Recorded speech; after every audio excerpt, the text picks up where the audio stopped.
This week on Just Solutions, there have been increasing calls to diversify the creative and entertainment industries. In 2015, the hashtag #OscarsSoWhite went viral in response to the lack of diversity in the nominations, and it prompted industry-wide discussions on the issue. But it's not just on screen where a lack of diversity is problematic. Behind the scenes, there are still significant inequities.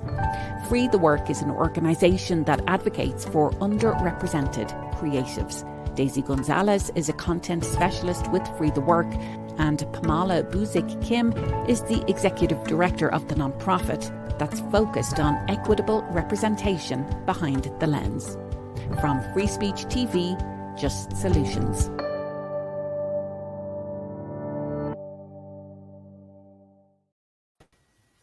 Pamala and Daisy, it's so great to have you with us. Thank you very much for being our guests on Just Solutions.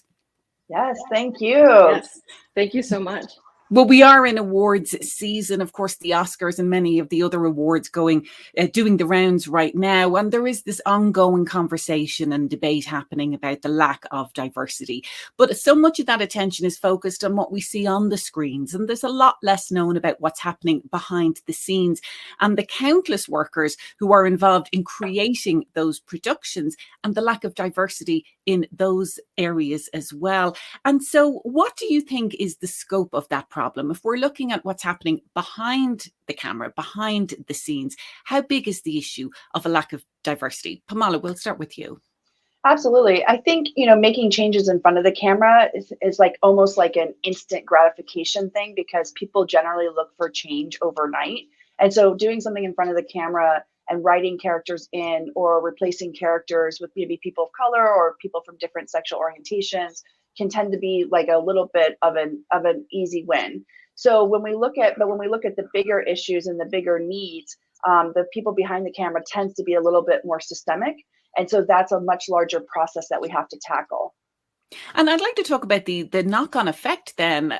If we're not having diversity behind the scenes, then what we're seeing on the screen can seem like tokenism then. If we have executives or creatives just saying, well, let's just put a person of color in that role, it's not an authentic representation of the diversity of our society. And so it really does seem that we need to have the diversity and representation as much right from the get-go, from the idea being conceptualized all the way through production, or else we're not going to get that real authentic representation on screen. Yeah, absolutely. And I think people can smell that from a mile away. I think people can smell inauthenticity like immediately. Like even if you look at TV commercials, which are generally 30 seconds, people tune out immediately because they know it's not for them, because they can tell exactly what you're saying. Tokenism is real. They can tell when it's just checking a box of like, oh, we need an Asian person. Oh, we need a Black person. Oh, we need, the gay best friend.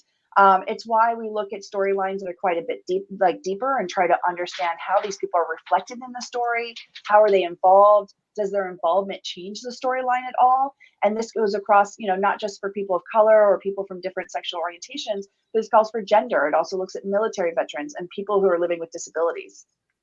Well, Daisy, what has been your experience as somebody working in this industry to even break into the industry? Because I know that at Free the Work, you're working with people who have traditionally come up against barriers and trying to break into entertainment and creative industries. What's been your experience when it comes to this?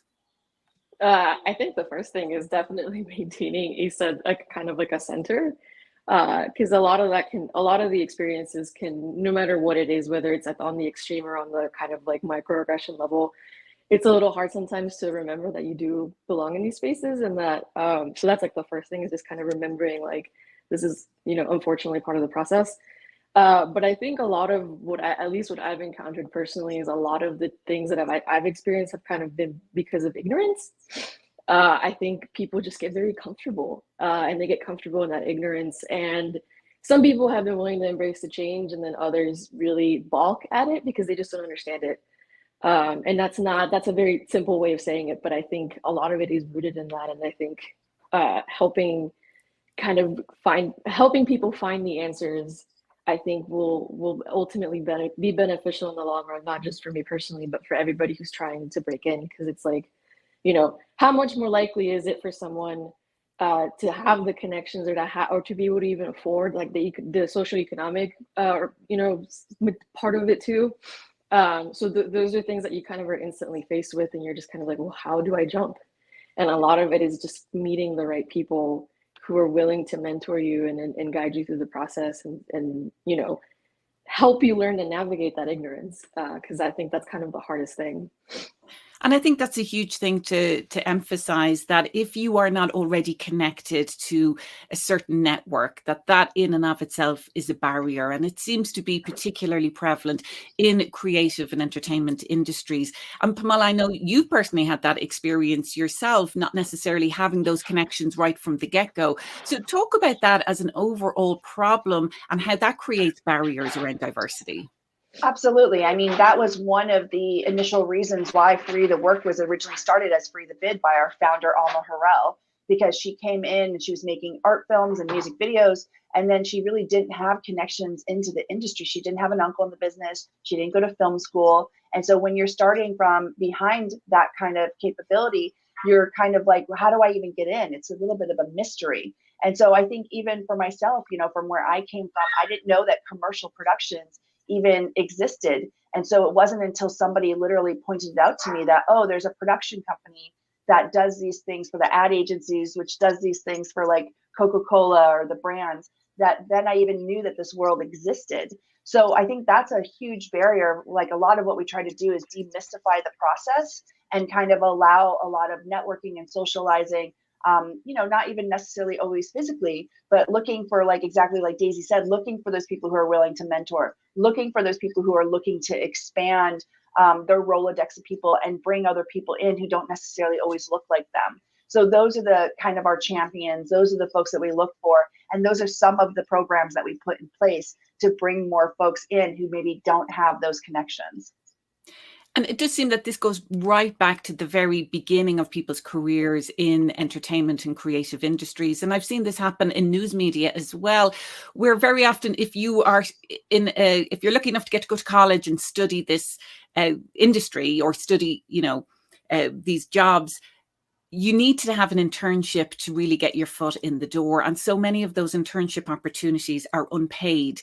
That in and of itself creates so many barriers, because then when you graduate, not only do you have a lot of debt, you have the lack of experience to even get your foot in the door or get your foot on the rung of the ladder for your career. So is that an issue as well? It's just that there are multiple barriers. It's not just not even knowing someone, but even if you were to get accepted to do an internship or an entry-level position, that isn't something that most people can afford. Yeah, it absolutely perpetuates the issue. And it allows the people who have those safety nets and have those backgrounds to be able to continue to rise in this part of the industry. Like it's not probable to ask people to work for free. It's why at Free the Work, we never post any internships or jobs that are like, hey, do it to get your foot in the door. We're like, no, pay people. It's the only way we're going to be able to get more folks in from various backgrounds, because we're looking at social economic barriers.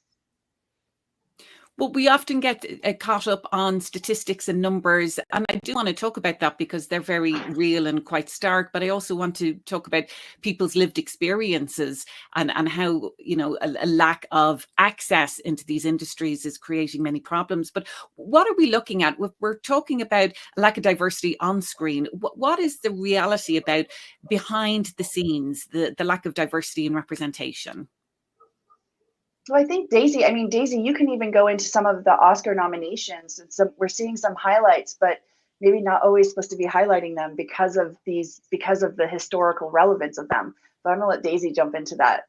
Yeah, you mentioned the statistics part of it, and I think, and at least the most visible part, which is the Oscars, that's kind of what everybody knows, like, especially if you're not an industry person, the statistics play such a big key because in a lot of ways. So the first thing is the predictions. People like to do like, well, let's predict who's going to win based on the numbers. And then you kind of stop and think, well, what are the numbers based on?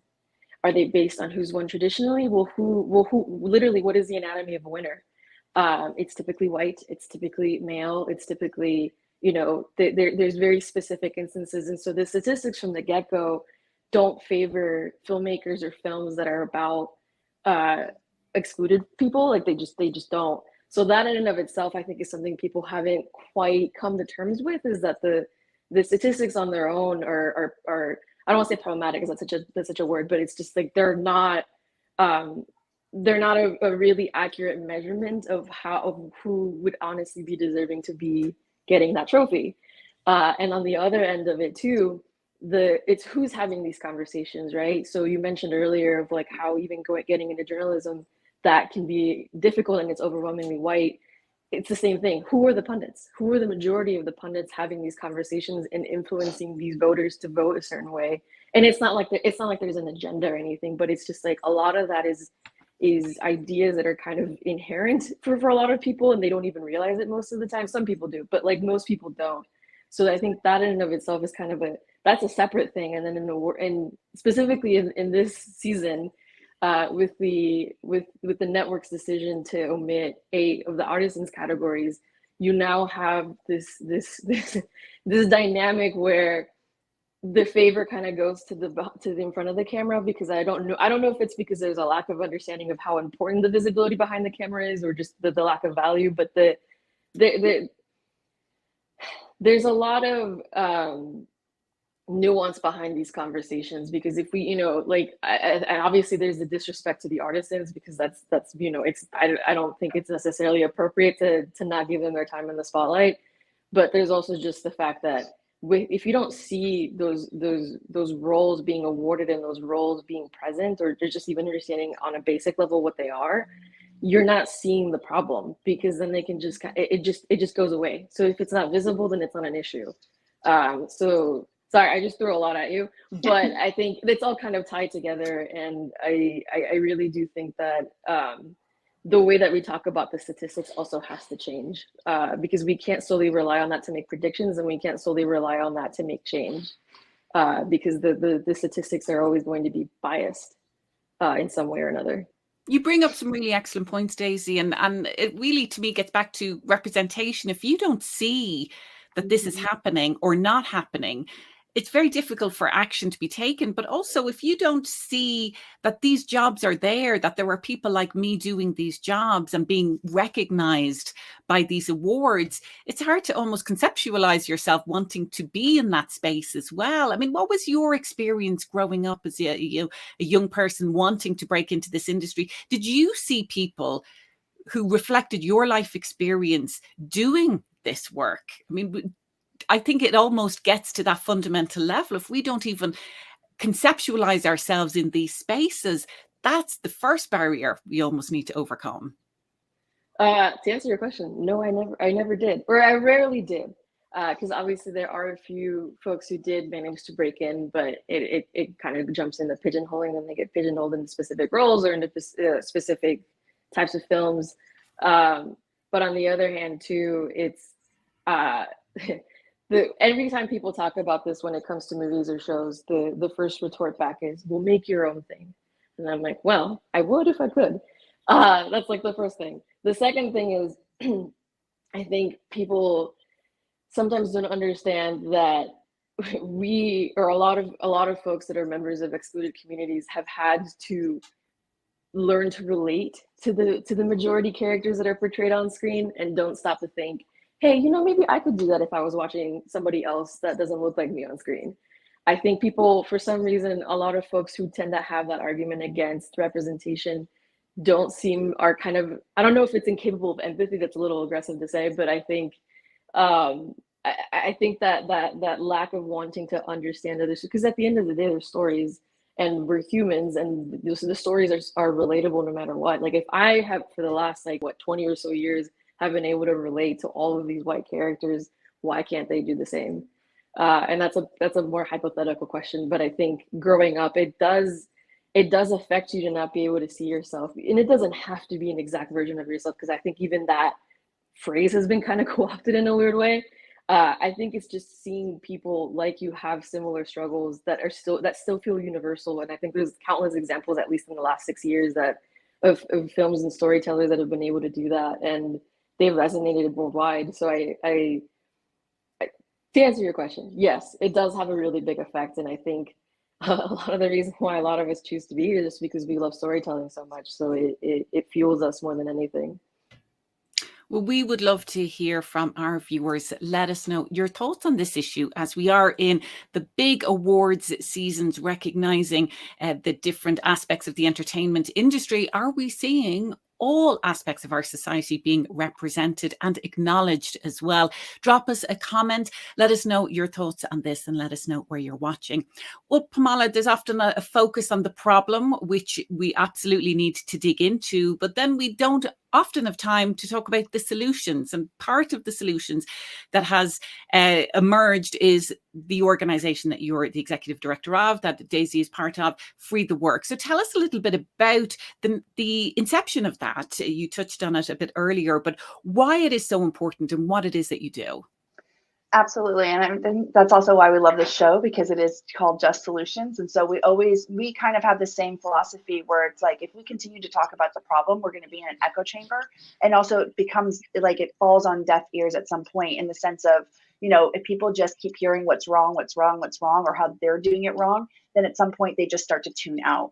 And so what we really try to look for is, how can we make small incremental changes within the hiring process? So how we began was in advertising, in case you're not aware. So for every TV commercial you see, they bid 3 directors against each other. And so what Alma noticed was that she was always only the female bidder, if at all, in that bid.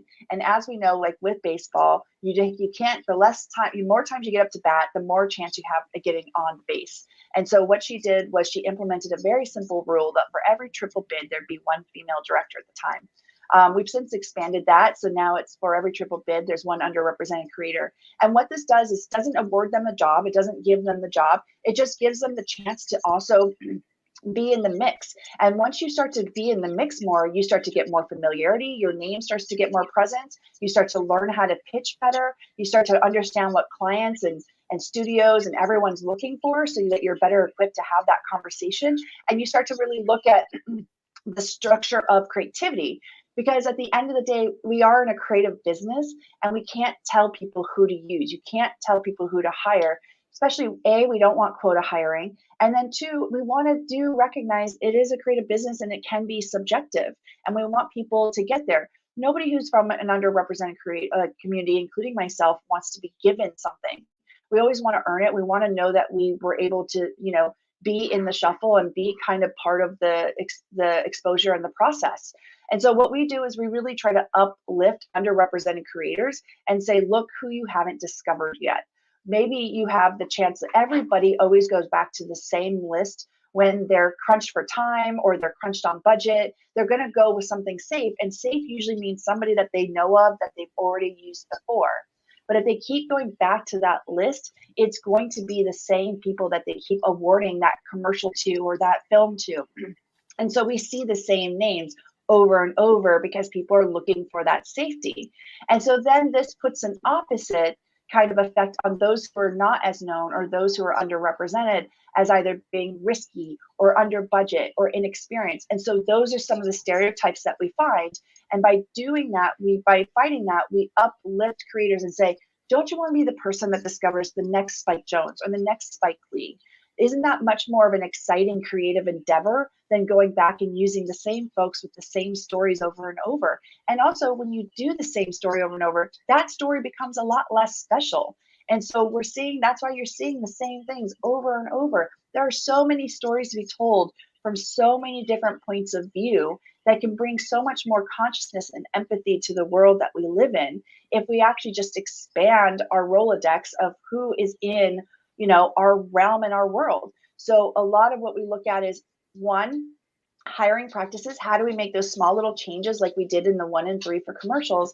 And then secondarily, how do we raise up all these underrepresented creators from around the world and let people know what they're missing out on? Because that's a big part of it, is feeling like, what are you actually missing out on? Like, if you did not know about this, like, everybody wants to know about the latest restaurant that's really good. Everyone wants to know about that book that, before everybody started reading it. So it's sort of the same kind of idea. It's like, look at this amazing creator's work that, got signed for, who created Euphoria in Israel before it even came to the States. Don't you want to know about that person before it becomes, before everyone knows? So that's kind of a lot of how we work it as our solutions, especially being in such a subjective creative industry. And when we talk about representation and diversity, I mean, we've touched really on lack of representation when it comes to race, ethnic background, gender, but there's many other life experiences and realities that are simply not represented as well. You know, talk a little bit about that, Daisy, you know, the folks who are working with you through Free the Work, about the vast array of life experiences that often are not represented on the big screen or the small screen. I think, I mean, the biggest, I guess it's kind of a hot topic now because one of those films is nominated, but I think the disabled community has had a disadvantage in a lot of ways in how they're portrayed. Because one, there aren't creators from those communities that are involved in, like, I also have to kind of clarify, like, none of these communities are monolithic. So even though I am signaling out this community as a whole, there are different factions of it and there's different intricacies that go behind all these different experiences. And so there is a bit of a, so I think that's kind of the first thing people have to recognize is that when, even though there's films like Coda that are breaking ground and it's great, and a lot of what they're doing with that film is, I think, kind of a good way to start, people have to remember that this isn't the definitive movie. There's always going to be more options. And I think that a lot of the issues and why we don't see more of other groups that have these stories, like undocumented folks who don't have their stories being told in a way that feels relatable to them, is just because we're not letting them in the room. And I think, I mean, it's similar to what we've been talking about, but I think from the people in charge and from the people greenlighting these things, there has to be more attention paid to how we're telling these stories and actually actively doing something whenever they're called out. Because I think a lot of the time people fear that cancellation and fear, just fear being told that they're doing this wrong and that they're being offensive. And I think instead of being afraid, they should just embrace and listen and then actually do something proactive about it. And I think that's kind of the part where we're not quite there yet in the conversation. We're getting there. But I think that fear, I keep mentioning the fear, but it really is. It's a big fear a lot of industry people have that they just choose to run away from. And I think that has a lot to do with why other communities aren't being able to kind of step in and have their time in sharing and beginning to share these stories. You know, you said something earlier, Daisy, that was really poignant to me, that when you were young and growing up, you had to see yourself in all of these white characters and all of these characters that were so far removed from your own lived experience, and yet you did it.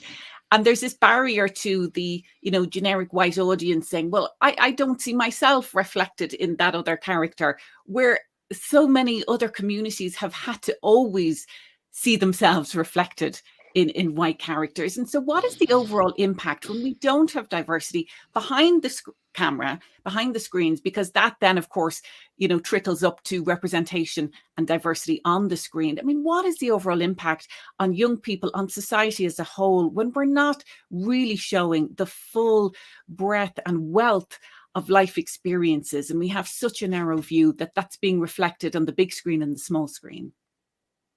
I think it just tells you that you don't belong, like, just straight up. And it doesn't matter what that looks like. You could not belong in a trade job. You could not belong in at a four-year college. Like, it doesn't matter. It tells you that in the place where you live in, you don't belong. And considering the times that we're living in right now, that rhetoric just has to change. People can't continue to feel like they're not welcome in spaces and that they can't dream as big as anybody else. And it sounds very cheesy and dramatic, but I mean, like, it doesn't matter what it is that you're trying to do. If you don't see yourself on screen, you're not going to get the respect because it paints perceptions of what you are. And if people keep telling these stories that are filled with stereotypes that aren't correct, then that's the first impression people get of you. That's the thing that they assume of you. Yes, stereotypes come for a reason, but I think that if we don't move past those things, then it becomes very dangerous for a lot of groups, especially any that are facing any kind of violence or threats to rights. It becomes very dangerous for those people to be able to just live their lives, because it's not about adaptability so much as it is just having the right to exist.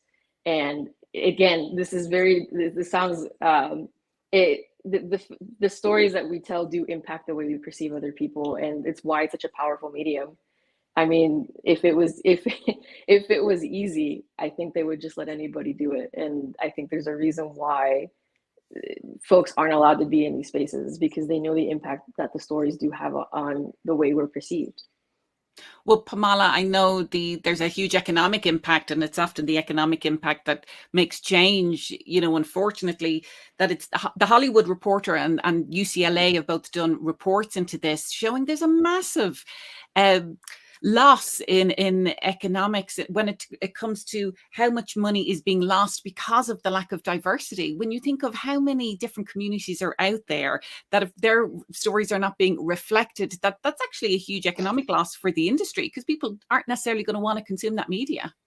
Absolutely, because when you look at the world at large, I mean, 60% of our globe is Asian, so when we're only coming from a center of whiteness and we're not telling any other types of stories, and we're looking for global kind of intake of our stories, it's really trying to understand, like, yes, what is the heart of the story, and does it relate to every human being, and can every human being relate to it back? But also just like, are they, like, exactly what we're talking about? Are we seeing ourselves in it? And again, if you have the same story over and over and over with the same folks, it makes it feel less special. So then those people are less special. And so it's one of those things, like, we just need more diverse storytelling. And we know for a fact that we know two things. We know that even when you look at stats on like YouTube shows, some of the highest rated YouTube shows are the ones that have the most diverse audiences. We also know secondarily that when you put a diverse storyteller behind the camera, you almost 100% of the time have more diversity in front of the camera, and that is across TV, advertising, and film. Those two things in itself are so incredibly strong. I don't know why people are still hesitating, and it's, again, I think people are just trying to, cover their own butts in a lot of ways, because it's easier to go safe and get the middle than it is to, in their minds, take a risk and actually, portray and receive the accolades that a diverse story deserves. Well, there's a lot more information, I know, on the website for Free the Work. People can find that online. And that is for all kinds of creatives, folks working really behind the scenes. Is that right, Pamala? Yeah, it's really, we started with female directors in advertising. We have since expanded in 2019 to all of those who are underrepresented behind the camera. So we use underrepresented because we are global. So who's underrepresented in India is different than who's underrepresented in South America. But in the US, we're looking at people of color, creators living with disabilities, military veterans, female identifying, non-binary, and our LGBTQIA+ community. And when we say behind the camera, we really do mean anybody who's pretty much behind the camera.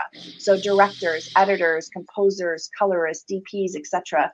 And we continue to expand. I think we're going to be opening up to photographers in a month, which is super exciting. And so you can always go to freethework.com. You can sign up for a free profile. And we make sure that we try to get you in front of as many hirers as possible. Well, Pamala and Daisy from Free the Work, thank you both so much for being with us today. Yeah, thank you so much. Appreciate your show and what you're doing. Yes, and don't forget, you're welcome.